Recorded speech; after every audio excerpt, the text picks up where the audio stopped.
Hello students, welcome. In this lecture, we will see the magnetic domains and ferrite materials. The domains are the regions where all magnetic dipole moments are aligned in the same direction, and this occur to minimize the energy. So here we can see that this is one domain, all spin are in up direction. This is another domain, all spins are in down direction. This is third domain, all spins are in horizontal direction, right? So each magnetic domain is magnetized to its saturation magnetization, and this size of domain is in the micrometers, while the domain wall, the boundary between two walls, this is the domain wall, this is in nanometer size. And as we apply the magnetic field, as we increase the magnetic field, these domains will change its size and they can become smaller and they can become bigger. Again, typical example of a domain. In a single grain, we can have multiple domain also. The domains are analogous to the grain. These domains are analogous to the grain. So it does not mean that each grain has a single domain. These are only analogous. Each grain can have a single domain, but vice versa is not true. That means that a grain can have multiple number of domains. There is a finite boundary between domains that we call as a domain wall or block wall. So here we have domain 1, here we have domain 2. Here there is a boundary between these two domains that we call as domain wall or block wall. Typically, the magnetic domains are get aligned on the application of magnetic field, and they can grow. Magnetic domains can grow on the application of magnetic field. The meaning of grow means they can become bigger in size on the application of magnetic field.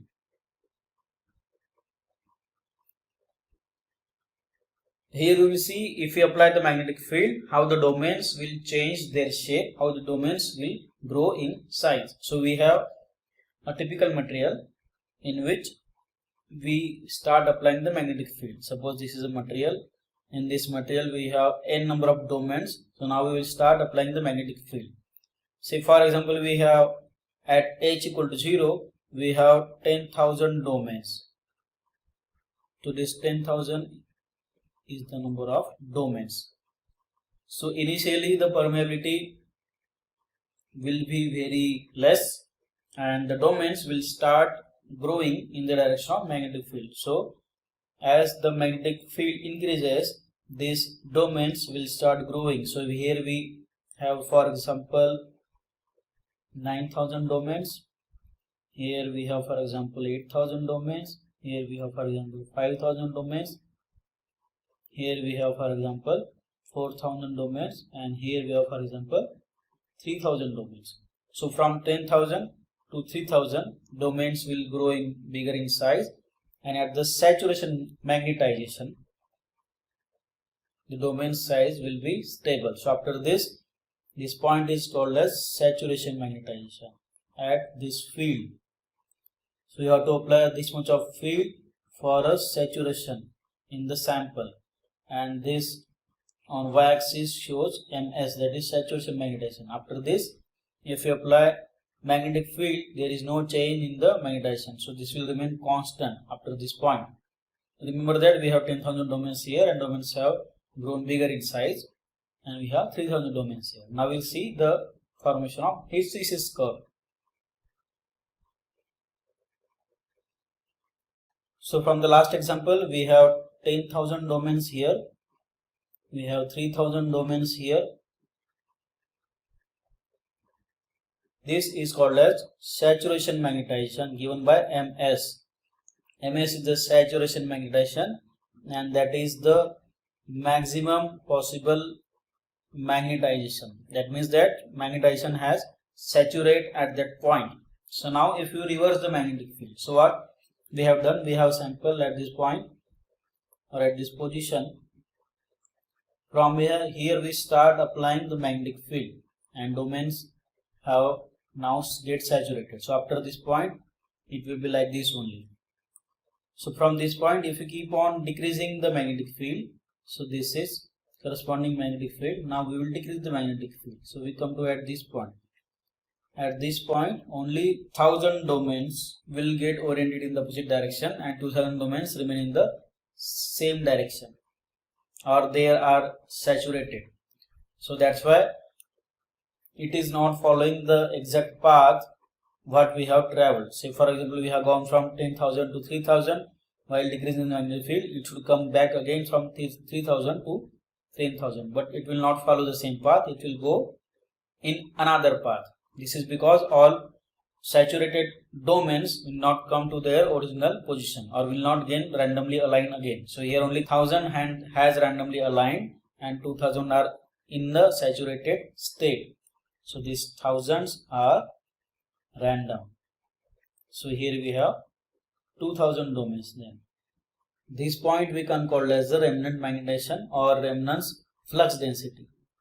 This is the remaining magnetic field in the sample at H equal to 0. So at this point H equal to 0, still the sample shows some remnant field. So now if you want to come to its original position, say for example you want to bring this M to 0, so you have to apply field again in a reverse direction. So you have to apply field that is equal to HC, that is the coercive field, and this coercive field is the field has to be applied in the opposite direction. So what will happen at the coercive field at HC, this M is equal to 0. Remember that coercive field or coercive force is a field required to make the magnetization 0. Again, if you keep on increasing the magnetic field in opposite direction, it will again saturate in the opposite direction, and here we have a saturation magnetization in the opposite direction. Again, from this point, since it is saturated, it will be in a constant state. So if you want to, so from this point onwards, you have to keep applying in the positive field, and it will form a hysteresis. So this is the hysteresis of ferromagnetic material. Now suppose we have a ferromagnetic material. If you apply some magnetic field and that material is now saturated, it means that it has some remnant magnetization even in the absence of applied magnetic field. Now if we take that sample and if we place in a furnace and we start increasing the temperature, so what will happen? So here the thermal vibrations of the sample will increase. So the material will have some atoms. That due to that energy, there will be a thermal vibration of the atoms. Due to that thermal vibrations, the motion of the atoms will become randomized. It means that it will move in any direction, and due to that there is a finite loss of the magnetic moment. So if we have a ferromagnetic samples, if we keep that sample and if we keep on increasing the temperature, the remnant's magnetization will decrease and it will 0 at some temperature. That temperature we can call as a Curie temperature, that is shown by Tc. After this point, the sample will behave like a paramagnetic material. So for example, for iron it's around 786 degrees Celsius, for Fe3O4 it is 585 degrees Celsius. Similarly, for antiferromagnetic material, that point we can call as a Néel temperature. After Néel temperature, antiferromagnetic material will behave like a paramagnetic material. Basically, the point is that with temperature, the remnants or the remnant magnetization will decrease.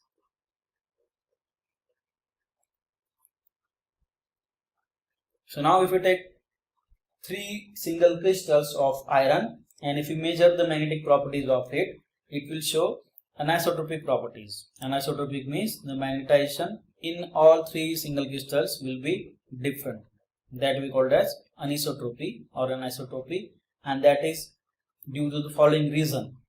If the sample is single crystal or polycrystal, single crystal sample shows higher anisotropy as compared to the polycrystalline sample. Polycrystalline sample are generally randomly aligned.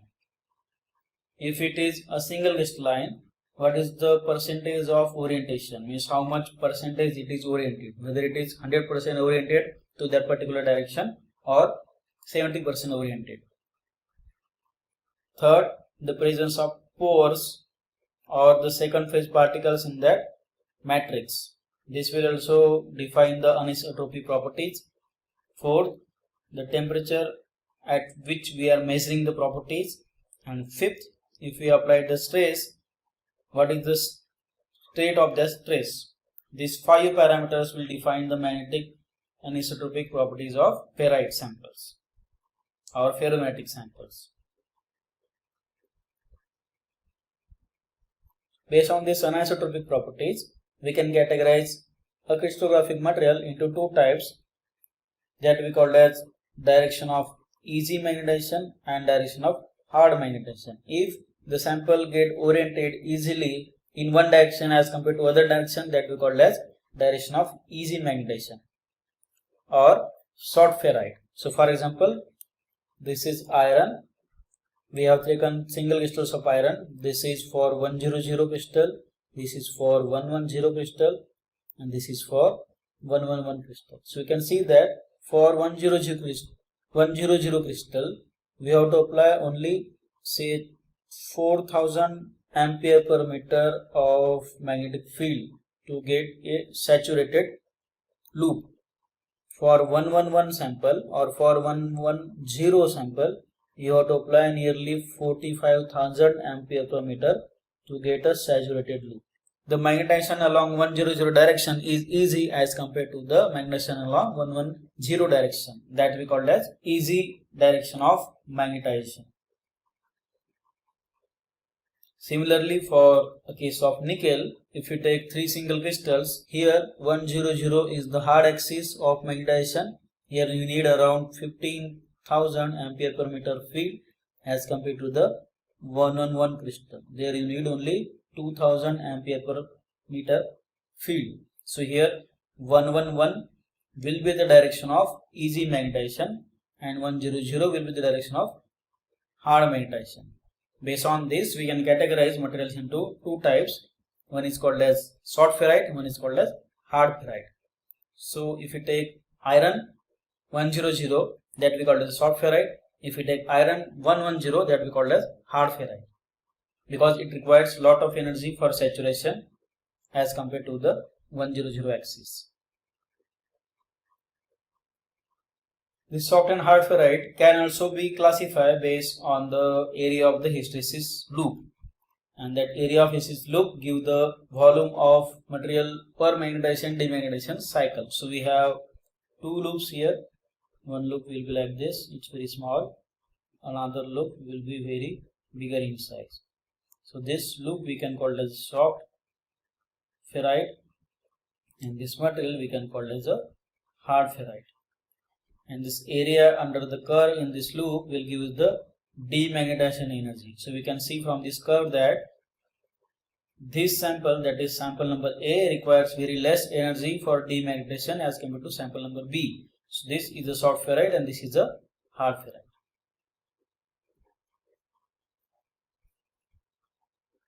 So we will see the demagnetization energy first.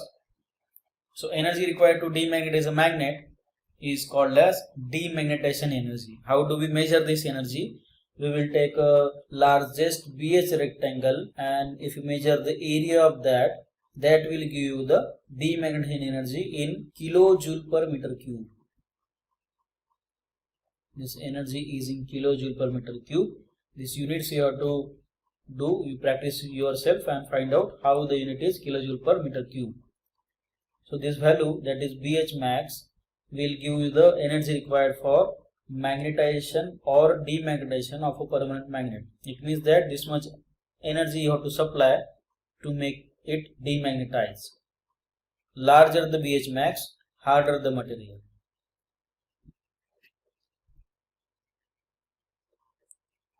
So now I have a question for you. If you have to use a material for say hard disk of a computer and transformer core, for which material you will use hard ferrite, for which material you will use soft ferrite. Remember that if you want to use for a transformer coil, then it needs frequent magnetization and demagnetization cycle. It means that it should magnetize and demagnetize very quickly. So the answer is pretty simple, that since it requires frequent magnetization and demagnetization, this will require soft ferrite and this will require hard ferrite, because hard ferrite cannot lose their magnetization easily. This will prevent our data loss if you use hard ferrite here for the hard disk application. So the answer is soft ferrite we can use for transformer coil and hard ferrite we can use for hard disk, because they are very difficult to demagnetize. It will require a lot of energy or a lot of magnetic field, so your data will remain as it is.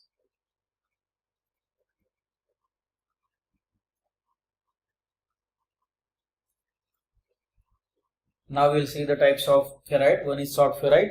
It will have generally small remnants that you can see from here.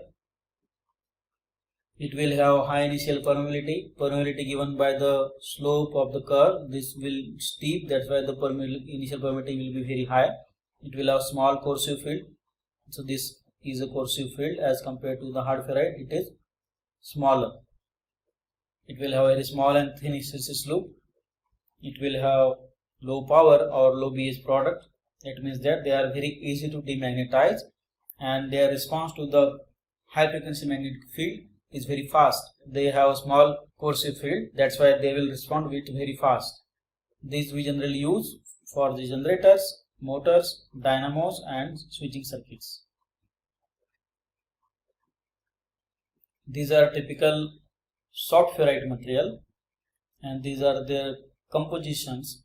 One thing you have to see here, that is the hysteresis loss per cycle. So this loss, its unit is only joule per meter cube. So you have to apply only joule energy for demagnetization. Then there are hard ferrites. These have very high remnants. Their remnants is very high. They have low initial permeability since this slope is smaller as compared to the soft ferrite. They have a high corrosive field. This is given by here. They have large and big hysteresis loop that you can see here. They have very high power. The BH product will be very high. If you can make a box here and measure the BH product, that they are very difficult to demagnetize and they have very slow response to the high frequency field, because their domains will get hard or it will require a lot of energy to reorientation. They have generally very high hysteresis loss and these we can use for making permanent magnets. These are the typical hard ferrite material, from tungsten steel to the alnico to the cobalt rare earth magnets. Here you can see the energy for demagnetization is in kilojoule per meter cube. So for soft ferrite we need only joule energy for demagnetization. We need very high, that is kilojoule energy for demagnetization.